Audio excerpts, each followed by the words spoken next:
Gepleýär Azatlyk Radiosu. Azatlyk Radiosunyň rus dilindäki web sahypasy işläp başlady. Biziň maglumatlarymyzy indi rus dilinde rus.azatxabar.com salgy bilen internetde tapyp bilersiňiz. Дорогие радиослушатели, информация «Радио Азатлык» теперь доступна и на русском языке. Наш сайт на русском – rus.azatxabar.com.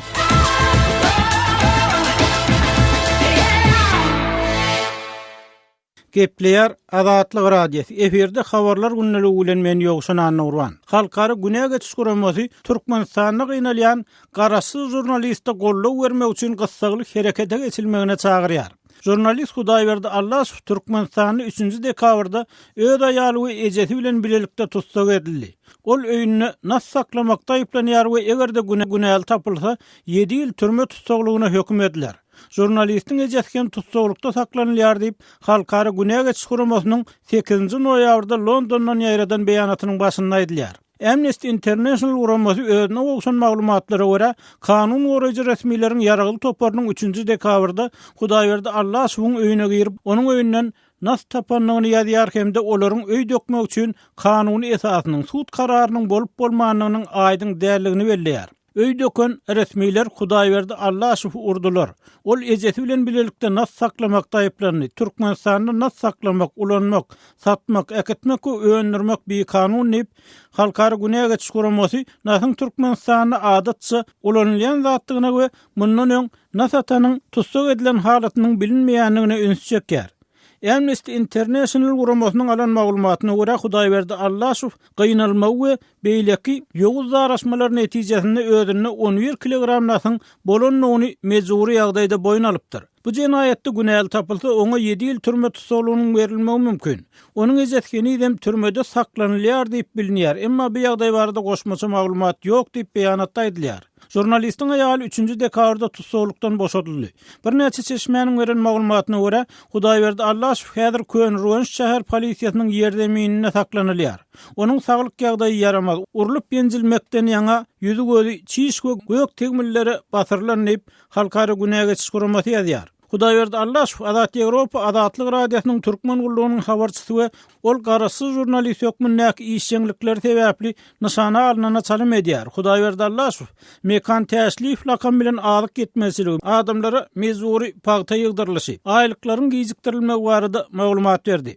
Häkimetler ýurdun içindäki jurnalistleriň tankydy mazmunly habarlaryna çydamsyz garaýarlar we bu işe gaýrat tapanlaryň garşysynda agyr öz alyş çärelerini şol taýyny galyp aýplamalar esasynda jenaýet jogapkärçiligine çekmegi ulanyp gelýärler. Amnesty International garaşsyz jurnalistiň goragyna türkmen, rus we ingliz tillerinde türkmen häkimetlerine ýüzlenip hat ýazmaga çagyrýar. Halkary Güne geçiş guramasy Türkmenistanyň prezidentiniň, daşary işler ministriniň, baş prokurorunyň atlaryny, adreslerini gorkadyp olaryň adyna Hudaýberdi Allasow we onuň ejetiniň garşysyna bildirilen nas saklamak aýplamasyny ýatyrmak, jurnalistiň gynalmagyny we beýleki ýowuz daraşma faktlaryny derňemek we günäkärleri jogapkärçilige çekmek, Türkmenistanyň söz atlyk hukugyna hormat goýulmagyny hemde başga pikir üçin aralmagy besetmek barada talapnama iýermäge çagyrýar. Mundan başga jurnalist Hudaýberdi Allasow hemde onuň maşgalak dağlaryna garşy görkezilýän basyşlar Amerikan Kongresinde hem alada döretdi. Serketsiz reportyorlar guramasynyň jemgyýetçilik bilen gatnaşyklar boýunça ofiseri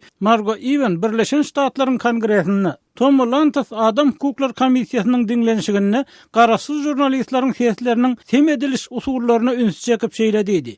Men siziň ünsüňizi jurnalistleri ýuwaşatmak üçin olaryň maşgalak dağlaryny gorkulmak usulynyň ulanylşyna çekmek isleýärin. Ödüm bir iki san ýurtda aýratyn gözýär. Olaryň biri bir adam başlygyň hem belleşi al Türkmenistan. Bagyşlaň, men onuň adyny dogry aýdyp bilmeýärin, emma familiýasy Allasow. Ol Azat Ýewropa we Azatlyk Radiosynyň türkmen gullugynyň habarçysy. Siziň ähliňiziň bilişiňi diýär bu radio Abaşanyň hökümet tarapyndan maliýeleşdirilýär. Onuň Allasowyň ejeti 3-nji dekabrdan bäri nas saklamak aýplamasy bilen tutsaklykda saklanýar. Onuň jurnalistiň ejeti bolanyny üçin tutsak edilmeginiň özi basyş taktikasy bolup durýar diýip Margo Even Birleşen Ştatlaryň Kongresinde Tom Lantas Adam Hukuklar Komissiýasynyň dinlenşigine eden çykyşyny aýtdy. Azatlygy line ulgamynda Osmak 420 773 797 383 telefon belgisi arkaly tapyp bilersiňiz. Biziň bilen habarlaşyp maglumatlary, suratlary we videolary ugradyň. Şahsiýetiniz doly gizlilikde saklanır. Goşmak 420 773 797 383.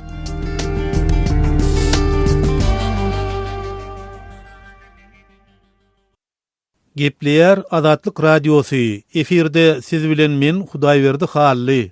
Gepleşiklerimizi Türkmenistanyny gülen bilen ilteşkil diýilýänlere basyş dowam edýär diýen maglumat bilen dowam etdirýäris.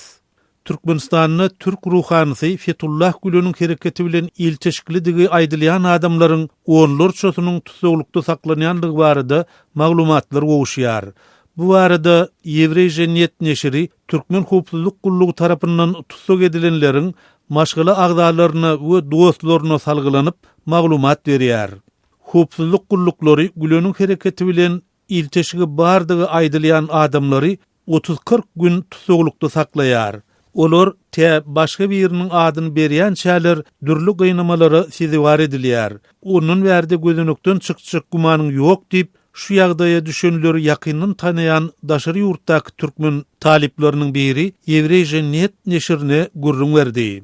Ýeri gelenine ýatlasak, Türk hökümetiniň şu ýylyň 15-nji ýulyna başa barmadyk harby agdaryşynyň arkasynda Amerikanyň Birleşen Ştatlaryna ýaşaýan ruhani Fethullah Güleniň duranlygyny öňe sürüp, ýurtda bu hereket bilen ilteşkildir öýdülýänleri arassalamak kampaniýasyny başlaly bäri. Türkmenistanyň hem Güleniň hereketine dahillidir çak edilýänleri her dürli basyşlar başlandy. Bu barada Azatlyk Radiosunyň redaksiýasyna hem köp sanly maglumatlar gelip gowuşýar. İň azyndan 2 çeşme tutuş ýurt boýunça 150-den gowrak adamyň tutsag edilendigini, olaryň esasan Türkmen Türk okuw mekdepleriniň we okuw merkezleriniň öňkü işgärleridigini gurrun berdi. Tutsag edilenleriň arasynda ýurtdaky iri telekeçileriň en şemesiniň şol sanyna Awadan şäherindäki Türk mektebiniň öňkü müdiri 41 ýaşly Begmurat Rejepowyň Aşgabatda A Grup toporuny degişli A Market şirketiniň başlygy 40 ýaşly Döwlet Ataýewiň Merdem dyn çalyş merkeziniň bu Alpet restoranynyň ýolbaşçysy Resul Ategeliýewiň atlary geçýär. Bu tutga tutlukdan soň Türkmenistanyny Güleniň hereketi bilen nähilidir bir gatnaşyk bolan telekeçileriň en şemesiniň ýurduň daşyna çykanlygyna ünüs şekilýär. Ýewreýje Net neşri bilen söhbetdeş bolan türkmen telekeçisi Türkmen Türk mektebiniň uçurumy kömekgelliýif. Ýokurdaky ýagdaýlaryň öz başyna hem gelmeginden howatir edip ýurdu terk edenligini gurrun berdi. Oktýabrda biziň dostlarymyzy ýygnap başlanlaryndan soň bu howpsuzlyk gullugynyň bizi hem tutmagynyň howatir edip ýurduň daşyna çykdyk. Ýagdaý bu durkuny dowam etse Türkmenistanyň entek çykjak köp bolar diýip Gelliýew Ýewreýje Net neşrine gurrun berdi. Häzir daşary ýurtda kap ýören türkmen talip gyzlarynyň biri hem özüniň Güleniň mektebini gutoran telekeçi doganynyň Oktýabryň başynda tutsag edilendigini Ýewreýje Net neşrine ma'lum etdi. Talip gyz doganyny tutsaglykda görenini, onuň ýüzüne we bedenine gynamalary seziwar edilendiginiň alamatlarynyň görünüp duranlygyny belleýär. Ol doganyny aklawjynyň berilmänligini aýdyp, bu ýurtda hiç hili kada kanunyň ýokdugyny hem sözüniň üstüne goşýar. Bu tutga tutluň fonuny häzir Aşgabatyň iň iri sewda merkezleriniň biri Ýympaş sewda merkeziniň, şeýle-de Ýympaş täjirçilik merkeziniň ýumruljokdugy dogrusyny ynamdar çeşmelerden maglumatlar gowuşýar. Bellek geçdik, bu kampaniýanyň ýolbaşçylar geňeşiniň müdiri Dursun Ýuzar geçmişde Güleniň hereketleriniň tarapdardy. Şeýle-de öz döwründe Ýympaş Holding Güleniň hereketiniň gödegçiligindäki Türkmen Türk okuw jaýlaryna maddi kömegini berýärdi. Bu mektepler 1993-nji ýylda açylyp, olaryň ählisi 2011-nji ýyla çenli ýapylypdy. Şeýle-de şu ýyl 1994-nji ýylda bilim berip başlan Aşgabatdaky Halkara Türkmen Türk Universiteti hem ýapylypdy. Türkmen häkimetleri ýurtda Fethullah Güleniň hereketi bilen ilteşigi bardygy guman edilýänleriň köpçülikliğin tutsagy alınmagy dogrusyny häzirlikçe hiç hili beýanet bilen çykyş etmediler. Şol bir wagtda Woodrow Wilson merkeziniň Merkezi Aziýa boýunça derňewçisi Victoria Clement Еврейжеnet neşrine yakynna Erdoğan Türkler ve Türk mektepleri doğrusunda käbir bellikler edipdi. Indi Türkmen häkimetleri bu okuw jaýyny guturanlary hökümet işini almaga çekinýär. Şeýle de häzir hökümetiň düzüminde işleýänlere habardarlyk bilen şemileşilýär diýen pikirini orta atdy. Gepler Azatlyk Radiosu. Hormat radio dinleyijiler, habarlar günneligi gepleşigimizi Azatlyk Radiosynyň Türkiýedäki habarçysy men Döwlet Baýhan dowam etdirýär. Türkiýanyň Sakarya Uniwersitetinde Fethullah Gülen hereketiniň öň başçylaryny ele salmak üçin geçirilen operasiýada 10 adam tutsak edildi. Türk medpuatyna ýaýran habarda aýdylyşyna görä, Sakarya Respublikan sülçülüğiniň geçiren aňtaw işleriniň netijesinde Sakarya Uniwersitetinde ýokary bilim alýan studentleri Fethullah Gülen'iň FETÖ, PYD terror toporunyň hataryna goşmak üçin olaryň bolýan öýlerine ýürüýte tagalla alınıp barylýanyň barasyna delilnamalar jemlenýär. Ondan soň Türk howpsuzlyk işgärleri Sakarya Uniwersitetindäki Gülen toporunyň abileri diýilýän öň başçylary bilen Sewitiň studentler boýunça ýol başçylaryny ele salmak üçin ýürüýte operasiýa gurnaýar. Sülçülük Gülen toporuny agitasiýa edýän 14 adamyň hem göz astyna almak üçin ýürüýte karar çykarýar. Geçirilen operasiýalarda studentleri Gülen toporunyň hataryna goşmak üçin agitasiýa etmekde aýyplanýan uniwersitet boýunça wezipeli Gülençi öň başçylary bilen studentleriň arasyndaky Gülençi student baş tutanlardan ibarat bolan 10 adam göz astyna alınıp polis merkezine gidilýär. Türk medpuaty tutsak edilen şol 10 adamyň arasynda Türkmenistanyň bir Gülençiniň hem bardygyna aýratyn üns çekýär. Olaryň ýaşaýan öýlerine tapylan Gülen toporuna degişli materiallaryň hemmesi bolsa ýygnalyp kanun goraýjy organlara tapşyrylýar. Medpuatda olaryň 4 sany ýaranyň bolsa sülçülüň göz astyna almak karary boýunça gözlenmäge dowam edýänligi bellenýär. Edilen ähli garamazdan Gülen toporuna agda bolmakda aýyplanyp tutsak edilenleriň arasyndaky şol Türkmenistany raýatynyň ykbaly barasynda Azatlyk radiosyna haýsam bolsa bir maglumat almak başartmady. Muňa garamazdan käbir türk bilermenler Türkmenistandaky Gülençi okuw jaýlarynyň uçurumlary bilen bir hatarda Türkiýe ýokary bilim almaga gelen Türkmenistan studentleriň aglaby bölегiniň Güleniň hyzmat hereketi bilen il teşikli bolanyny ýatladýarlar. Ýatlap geçsek, Fethullah Gülen topory 15-nji iýulda Türkiýede başa barmadyk döwlet agdarşygyny gurnamakda aýyplanýar. Güleniň ýol başçylygyndaky hyzmat hereketiniň Türkiýeden daşaryn dürli ýurtlarda we şol sany hem Türkmenistanyň köp sanly okuw jaýlarynyň bolanyny aýdylýar. Ýatlap geçsek, olardan birde öňe sürilýän Aşgabatda ýerleşen Türk Üniversitetinde ýapyldy. Soň Türkmenistanyna Gülen bilen il teşikilligi öýdülýän telekeçilere basyldy. Sözümüň soňuna bellesek, Türkiýanyň prezidenti Recep Tayyip Erdoğanyň Güleniň okuw merkezlerini ýapmak baradaky talaby bilen Halkara Türk Üniversitetiniň ýapylmagynyň arasynda nähilidir bir ara baglanyşyň bardygyny garaşsyz we resmi çeşmelere tasdiklatmak başartmady. Gepler Azatlyk Radiosu. Eferde habarlar günneligi bilen men Ýogşan Nurwan. Türkmen medeniýeti Aşgabatda ilatyň sagdyn naharlanma baradaky milli programmanyň ýerine ýetirilişine bagyşlanan mejlisiň bolanyny habar berýär. Elbetde ilatyň sagdyn naharlanma boýunça ilki 2013-2017-nji ýyllary, soň 2018-2025-nji ýyllara niýetlenen programmanyň bolmagy gutlanmaly. Ýöne resmi däl habarlara görä Türkmenistany azyk etmeseligi barha güýçlenýär. Dukanlaryň önündäki nowatlar uzalýar we hatda işleýän adamlar hem aýlyklaryny wagtyny alyp bilmeýärler. Bu hili ýagdaýda ilatyň sagdyn naharlanma baradaky programmy nähili durmuşa geçirilip bilinär. Azatlyk radiosu bu soragy Aşgabatly ýazy Amanrat Bugaýew berdi. Bura ilatyň asarly bolsa barjymlyk atlygy bar. Bu atlygyň goň söýendiňi ýerligine men şüphedim. Onsoň orta atlyk hem de garyp atlyk bar. Ine men garyp atlygy beretçiligime bolyn orta atlykda da häzir kunna bir arasda sagdyn naharlanmak mümkinçiligi juda çäkli sebäbi nyrklar atly adamlaryň piýada oň ýyzyna erip bilen oklar.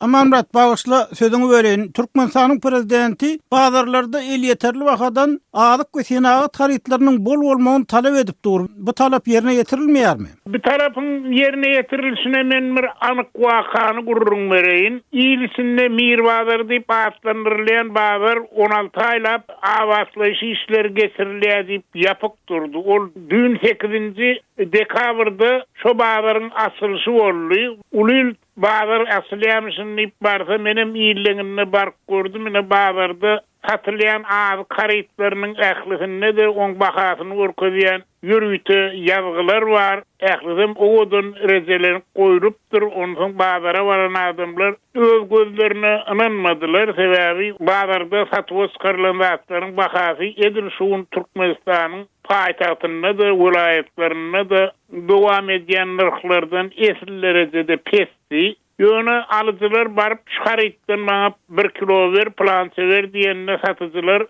hesini juda ýuwaşadyp bu harytlar häzir satylanok, bu harytlar häzir bazaryň açylyş dowrasyna gelen Sowda we Daşary ara gatnaşyk ministrliginiň wekilleri hemde şäher etrap häkimlikleriniň wekilleri gidenden soňra satyljak, häzir bize satmak bolanok diýdiler. Käbir bolsa o düşündürüşen bermediler, karaşın son satılar deyip. Kara gepin iklası bir saattan sonra bazıların açılış davarasına gelen resmiler çıkıp gittiler. İyi yanlarının bazıları harit çıkaran sevdilerler, satıcılar, haritler satıp uğradılar yönü. Olur yazgıyının durulluğuna karamazdan özlerinin kesitlerin ırklarından haridin hödürleyedi. Alsana almasan da şonurktan aşak berem ok deyip adamların yüzüne ýadylar, özüm şo ýazylan narhlar bolmanyna käsine 2 käsi 60-70% kymmat bahadan satjaklygyny aýdýardylar. Meselem gandyň 1 kilosynyň bahasy 4 manat 80 tenge diýip ýazylan bolsa şonu 11-12 manatdan hödürleýärdiler. Ýa bolmasa etiň 1 kilosynyň bahasy 18 manat diýilip ýazylan bolsa şonu 25 manatdan hödürleýärdiler. Pomidoryň 1 kilosy hiline görä 3-5 manat diýip ýazyldyran bolsa satılanda 10-12 manat aralygynda satylýardy. Bu ýagda ähli ýerde de şeýle dowam edýär. Manor bazarda ähli ýokardan berilen görkezme bilen düzgün bolmadan kada da sarp bolmaz. Sebäbi bazaryň özüniň göterýän narhy bar. Gepleýär Azatlyk radiosu. Habarlar günnelik gepleşigimizi men Sahra dowam etdirýän. Türkmenistanda, hususan da ýurdun çetki owadyr etraplarynda ýollaryň yaramazlygy, olary ýeterlik derejede üns berilmeýänligi barada Azatlyk radiosyna wagtal maglumatlar gelip gowşýar. Daşow delaýatynyň görogly etrawynyň magtumuly daýhan birleşiginden 50 ýaşly kärenneçi Selwin ýazdaýdy. Öz owasyndaky ýollaryň ýagdaýy barada Türkmenistanda habarçymyz Sultan Açylowa gurrun berdi. Men Daşow welaýatynyň görogly etrawynyň magtumuly halkynyň ýaşaýçysy. Bize şu köçelerine közeniyat. Näçe millerden bäri ardam etdik. Bolýa dik diýilleri hiç ýyly netije çykanok. Köçelerini erbet. Owaňyz ulum näçerek köçeden durýar. Owamyz 3 köçeden ibarat, ul köçe. Şu 3 köçäniň 3-ü hem yaramaz ýagdaýdamy? Ho, 3-de yaramaz ýagdaýda. Hiç ýyly maşinler ýöre bilenoklar. Gyş ýagşy onda maşinler durup galy bermeli. Tomsaýlary tozan bolýar, gyşda laý bolýar. Owaňyzda mektep barmy? Mektep, sadyk hemmedi bar. Näşe gyşyna tomsyna şu mektebe atýan çağalar, mektep okuwçylary nähili kynçylyk çekýärler şu ýaganda, ýa bolmasa ýaganda garda. Nolu boýlary birinji klaslar eneleri, atalary, öýleri ýertgaýdýarlar. Beýlekler hem näme? Mektepde geýjek petenkelerini, sumkana salylar, ýolda geýjeklerini geýip mektebe barıp şeýle çalışýarlar da petenkelerini. Nolu boýlary birinji klaslar okutarjakda en atalaryň öýleri alyp gaýdýarlar. Şol sebäpli. Ardam edip gördük diýdiňiz, netije bermedi diýdiňiz.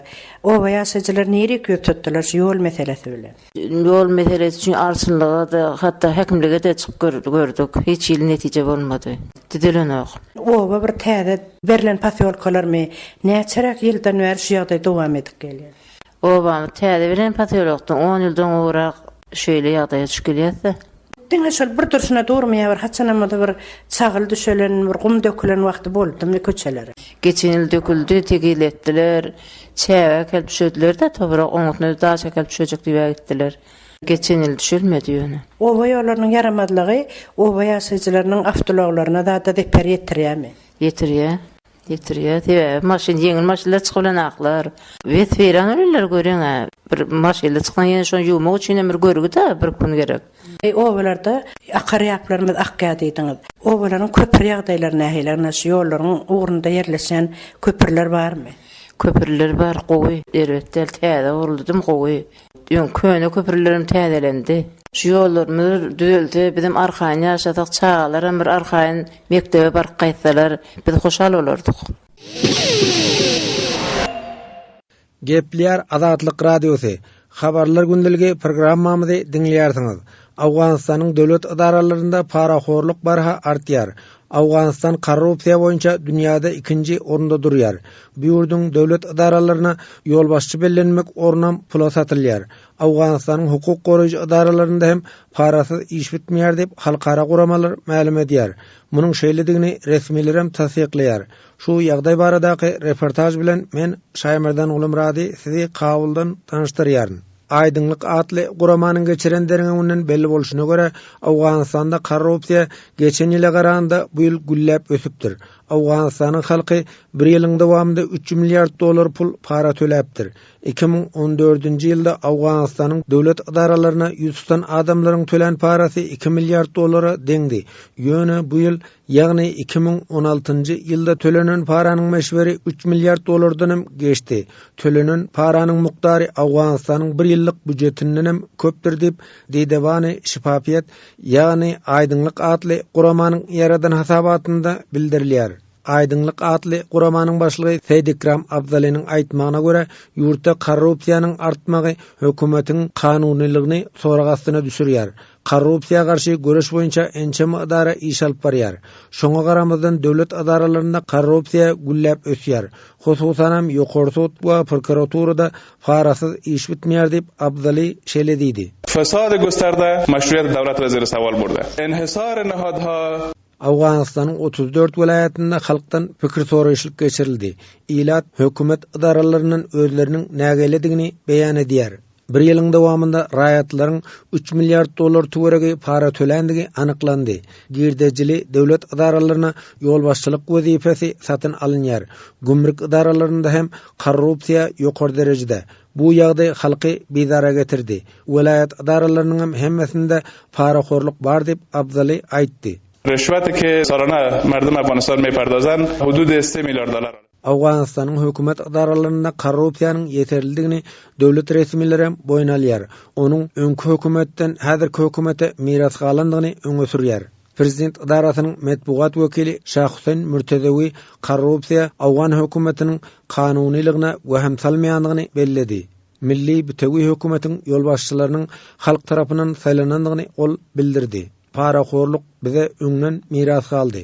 Hökümet onu ýok etmek boýunça alady diýär diýip Murtazawi nygtady. Meşruiyet hökümet doroy merdum hast, adiliyet istat miras ki Emma Awganystanyň döwlet idaralarynda paraxorluk barha mewjudýar.